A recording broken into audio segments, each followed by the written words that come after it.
Welcome to The Explainer. Today we are diving deep into Psalm 6.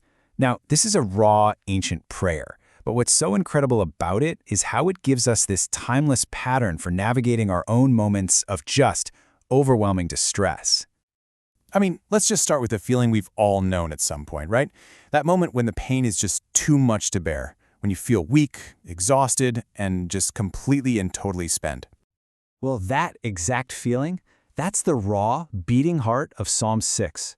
This is a prayer from King David, and he wrote it from a place where he felt the heavy, corrective hand of God, a place where he was brought to the absolute end of his own strength.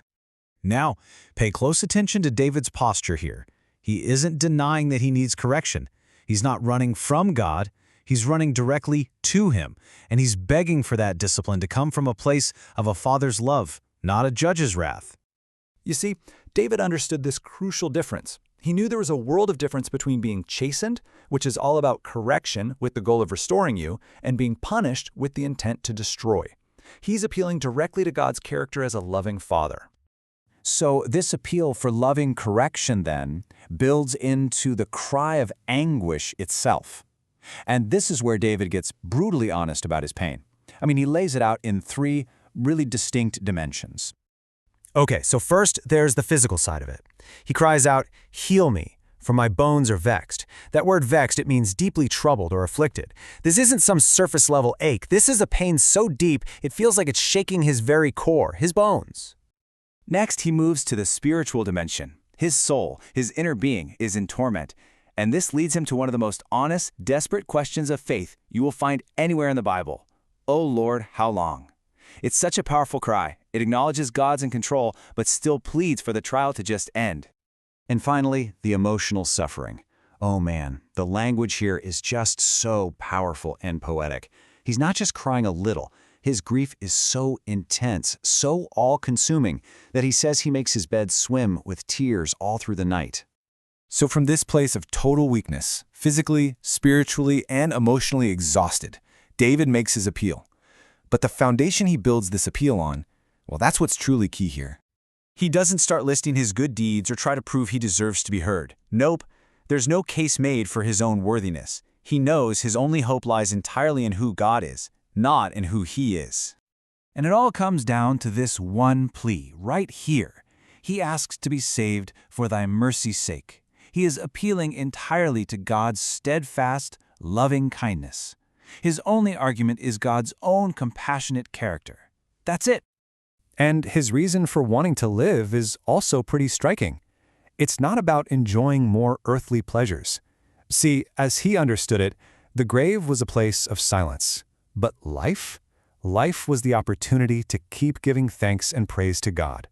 His desire to be delivered was directly tied to his desire to worship. Okay, now we come to the most dramatic moment in this entire prayer. After all the weeping, all the anguish, there is this sudden, shocking shift. And what's amazing is that his entire tone changes, even with no change in his outward circumstances. From the absolute bottom, from a bed literally soaked in tears, David's faith suddenly grabs hold and he rises with this new, unshakable confidence. It's incredible. He declares it as a fact. The Lord has heard him. And notice, it's not just his words, but the voice of his weeping, his most vulnerable, raw, unfiltered expression of pain.